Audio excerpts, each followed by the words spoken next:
This Steve Jones Show podcast is now loading. The Steve Jones Show podcast is presented by Sunbury Motor Company, Purdy Insurance, Brewers Outlet, and NIL Game Changers.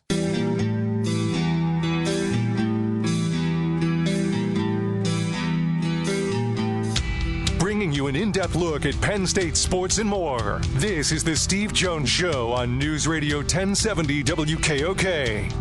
The Steve Jones Show is presented by Purdy Insurance, Brewers Outlet, NIL Game Changers, and Sunbury Motor Company. Now from the Sunbury Motor Studio, here's Steve Jones. And the opening half hour brought to you by Sunbury Motors, 4th Street in Sunbury, Sunbury Motors Kia, routes 11 and 15 in Hummels Wharf, and online at sunburymotors.com. Ford, Kia, Hyundai, best in new inventory. Great pre-owned inventory with the Sunbury Motors guarantee. Terrific service department that backs it up every step of the way, routine to difficult. They handle it all at Sunbury Motors, 4th Street in Sunbury. Sunbury Motors Kia, routes 11 and 15 in Hummels Wharf, and online at sunburymotors.com.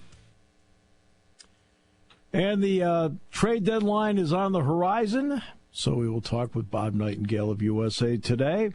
First of all, most important question, Bob, how are you?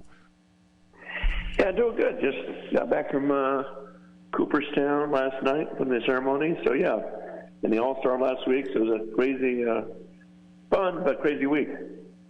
I want to ask about Cooperstown first. Is that the kind of place, and when you see all the Hall of Famers from the past up on stage with the new ones about to be inducted, is that one of those, I mean, I realize you've done this a long time, but is it still a goosebump moment? It's very cool. I mean, the first-time guys are so excited, and for the guys, the Hall of Famers that come back every year, just, they're one chance to see everybody and catch up and tell stories at the, at the bar, at the hotel. But, yeah, they golf and stuff. But, yeah, it's like, when they say what Disneyland is the happiest place on earth, it's probably the happiest place on earth for baseball players. Okay, so now we get to this part. And I've asked you this question, I feel like, every year the last few years. But there's so many teams that have an opportunity at this stage that think they can make the playoffs because of the expanded field. Does it make it more difficult at times to judge sellers versus buyers?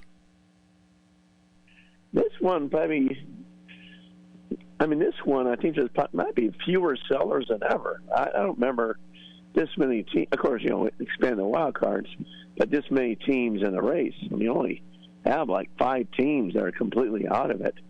So, yeah, I think a lot of teams don't know what to do. So I think we're going to see a lot of teams just stand pat. Like, you know what? We're not going to buy, we're not going to sell. And the thing is, too, is people, may think that, well, if we make the playoffs, how far are we going to go? But then you look at the Arizona Diamondbacks last year and say, wait a minute now, they're the last team in, they made the World Series. So, yeah, I think it will be a lot less active than people think. If it's active, it's, a lot of, relievers and more smaller type players. So I'm not, providing Tarek Skubal's not moved, go and throw in Garrett Crochet. But besides those 2 guys, I'm not sure there's a difference maker out there. Right, because, there's not a Justin Verlander you can pick up at a trade at this particular point that's going to swing it one way or the other. Crochet's, with the White Sox, America doesn't really know much about him because he plays for the White Sox. What kind of potential difference maker could he make to a contender? Well, that's a big question, Steve, is that this guy's already thrown more innings than he has his entire career, just because he's been, hurt a lot. And so no one knows, how much can he pitch, the second half. His reliever, he's converted to a reliever. And so you're probably not going to be able to start him in September or October. But, you should be able to pitch in relief. So, but the big thing is you still have him for 2 more years. And right now he's probably making the minimum salary, $800,000. So, but, yeah, that's the only, big asterisk is what can he give you down the stretch.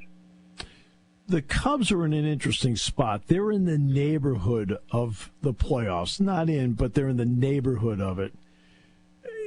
What is the feeling there with the Cubs about keeping their nucleus together long-term versus short-term gain of making a deal? Yeah, I mean, I think right now they're in a situation just, hold them. It's like, they're not in the race. They're not really out of it. And they're saying, you know what, it'd be stupid to trade prospects and go for it. So I think they'd be leaning more on the seller part. Like, let's give away some free, some fringe parts that, we can, get a nice return for. Because there's so few sellers, I think they may be looking at it as an opportunity. Like, okay, let's gear up for 2025. Who would you expect to be the aggressive ones that will attempt to make deals? Was it the usual crowd that we would expect, Yankees, Dodgers, Padres, people like that? Yeah, it would. Yeah, exactly, those teams. I think Seattle's going to be desperate to get an offensive, get a bat. Their pitching is so good. It's a shame to waste that pitching because it's so dominant. Nobody wants to face the Mariners in the first round. So, but yeah, I mean, the Dodgers have invested so much money in this team. For them, it's World Series championship or bust. I know people say that, but for them, it really is. I think it'd be very embarrassing for them not to at least make the World Series. And in the Yankees, I think they need to go at least until late October, whether it's a World Series or at least deep in the ALCS, where they'll consider their season failure. All right, so then there's the Astros, who got off to a tremendous 12-24 start and were essentially buried, yet they've come back. So when you look at them at this point and Dana Brown, does he become slightly aggressive at this point? He does. I mean, the window's starting to close there. I mean, you don't have, Bregman's a free agent after the year. Verlander's a free agent after the year. Don't have much of a farm system.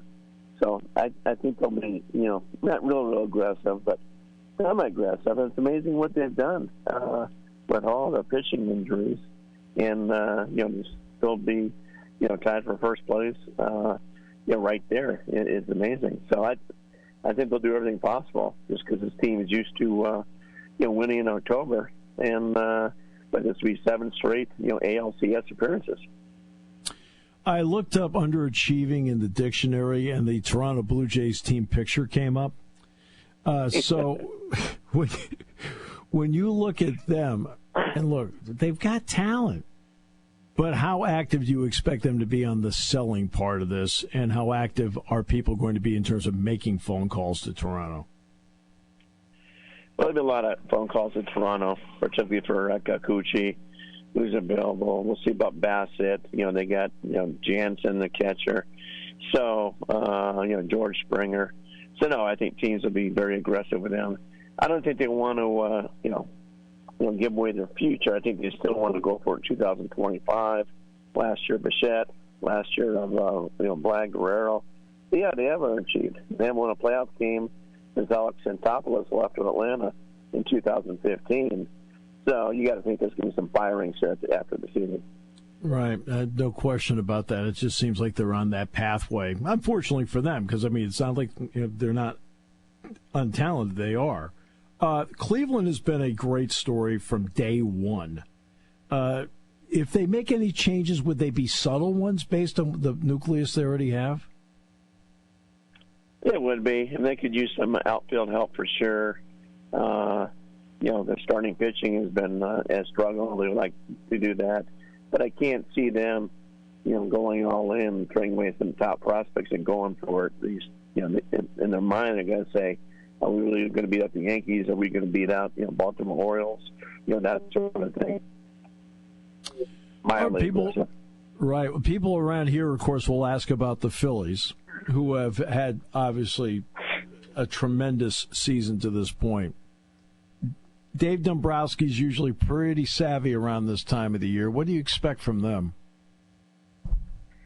I think they're going to know how to build bat, a right-handed hitter, coming soon with Marsh. And it's a bullpen. Their bullpen has struggled of late. They don't need don't need to do much, but they could use a back end reliever for sure. It seems like that's haunted David Boston for years as far as not having that lights out closer. Whether it was Benoit, blowing it against the Red Sox with David Ortiz home run 13, but on and on those bullpens across Dave. So I think they're going to go get their back end reliever for sure. They do have to. The Red Sox were interesting. Hot right before the break. Since the break, have not won a game. Now, 4 of them were against the Dodgers at Chavez Ravine. Where are they right now with all this and Craig Breslow?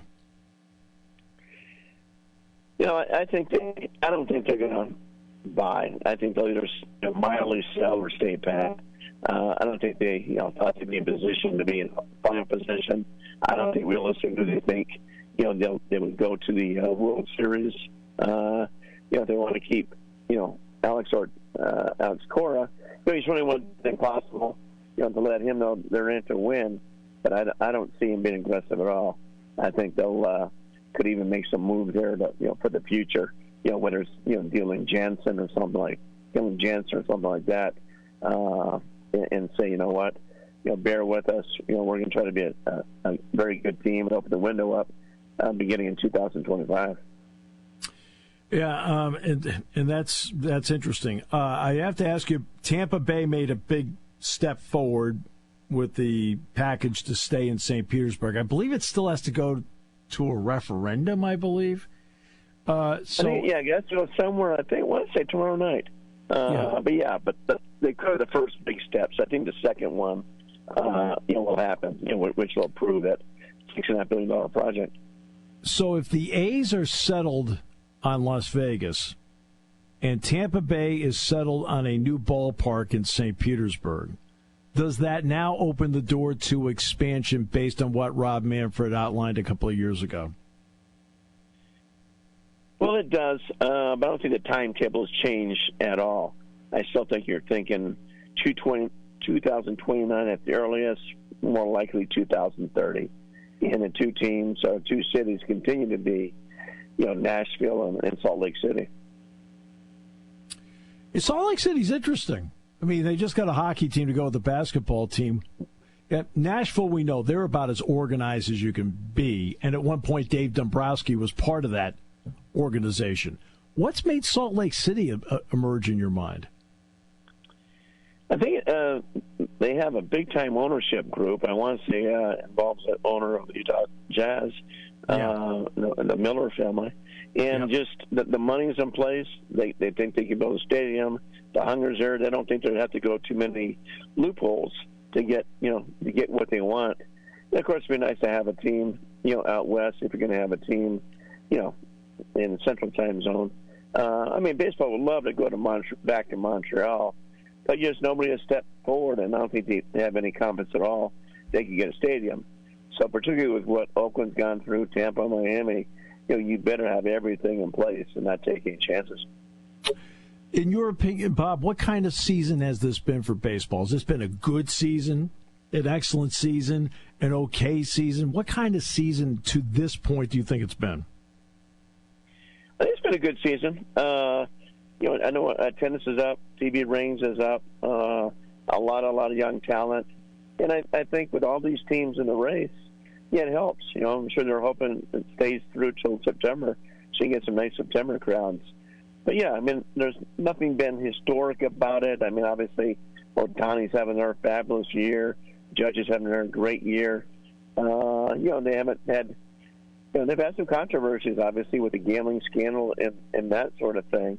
But I think in general, baseball's pretty happy. Well, we're always happy when we have you on. Thanks so much, Bob, for your time. As always, great information, and appreciate you very much. All right, my pleasure. Take care, Steve. Bob Nightengale, USA Today, always doing great work along the way.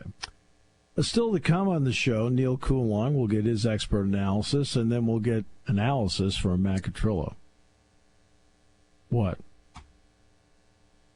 Did I miss a word? His preview does not have the Yankees in it. Really? Yeah. Brought to you by Sunbury Motors here on News Radio 1070 WKOK. Party time, game time, or just fun time. Doesn't matter what time it is because it's Brewers Outlet time. The beverage supermarket has the area's largest beer selection. Imports, microbrews, ciders, and domestics. Pick from over 100 ice-cold 12-packs and dozens of 24-ounce singles. Soda, snacks, hot sauces, fresh roasted peanuts. Make it one-stop party shopping, and don't forget the pickle bar. So whatever you're celebrating or just doing it up, Brewers Outlet, Reagan Street, Sunbury wants to see you. And thank you for your years of patronage. Hi, this is Season. For over 100 years, the Purdy Insurance Agency has been protecting families and businesses of the greater Susquehanna Valley and beyond. With the experience of our trained and knowledgeable staff, you can rest assured that your needs will be evaluated and met by some of the industry's best representatives. No matter what your insurance needs are, call Purdy Insurance today at 570-286-5855. Visit our website at purdyinsurance.com or check us out on Facebook to see what we can do for you.